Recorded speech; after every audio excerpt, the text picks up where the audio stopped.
One of the first parts of the mentoring process is about contracting with your client.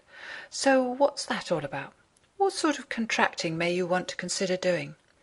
This session looks at the process of contracting.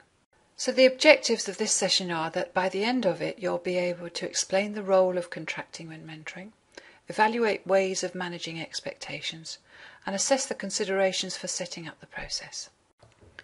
So this session is about setting up the relationship and the process.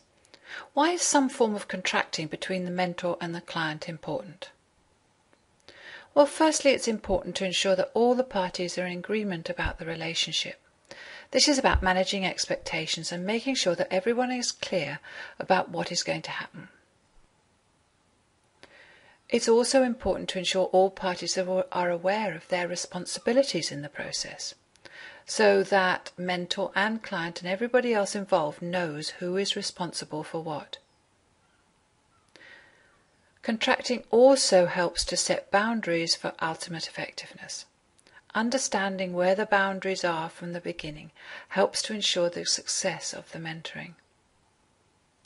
And lastly, contracting helps to set the details for the conduct of the relationships, to make sure that everyone is aware of the practical details of how the relationship will be conducted and that there is no misunderstanding about it. Here is an exercise to help you think about managing expectations. Firstly, whose expectations will need to be managed? And for each person, write down what they would need to know in order to be clear about expectations. Here are some answers that you may have thought about. At a minimum, you'll want to manage the expectations of yourself as mentor, the client, and the client's line manager or tutor, etc. You as the mentor will want to know what's required, what are the outcomes, what will the process be, so that you'll have a clear picture of how it will work and what your involvement will be. Next, the client. They will want to know what will happen to them, what will they get out of it, what is the process, what support will they get, for example from their line manager or from HR or wherever the support may be coming from, and what will be confidential and what will be reported. And then the line manager or tutor, they will want to know how they'll be involved, how they can support, what outcomes they will get, what feedback will they get, and this will enable them to get the greatest benefit and to be able to do their part in achieving success. Here's an exercise to get you to think about responsibilities. Write down what are the different responsibilities in the mentoring relationship. So what are the responsibilities of the mentor and what are the responsibilities of the client? Here are some answers that you may have thought of. The mentor is responsible for looking after the process, and that will include agreeing the agenda and the objectives, and that is the overall objectives for the mentoring and the objectives for each of the meetings.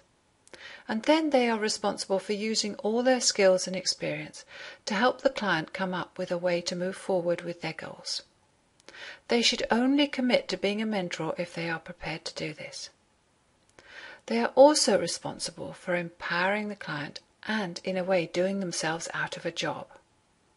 The purpose of the mentoring is for the client to learn to handle things on his or her own. And finally, to keep to any agreements that have been made between the client and the mentor, or, if for some very valid reason this is not possible, then to let the client know. As far as the client is concerned, then they are responsible for their own learning and change. A mentor is not responsible for that. They cannot force their client to learn. That is entirely the client's responsibility.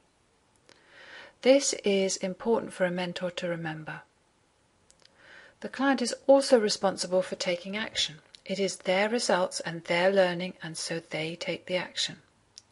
Some mentors have a tendency to do things for their client, and then the mentor gets the learning and not the client. It's important that the client reaches the objectives they want, but the whole point of mentoring is that the client learns. The client is therefore responsible for the results they get. A mentor needs to recognize this so that they don't take on the client's goals. Not only is this not useful for the client, it's very detrimental for the mentor.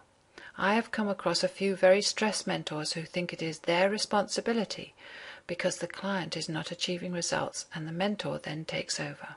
Not good. And finally, as with the mentor, the client is responsible to keep to any agreements they have made or to let the mentor know when this is not possible.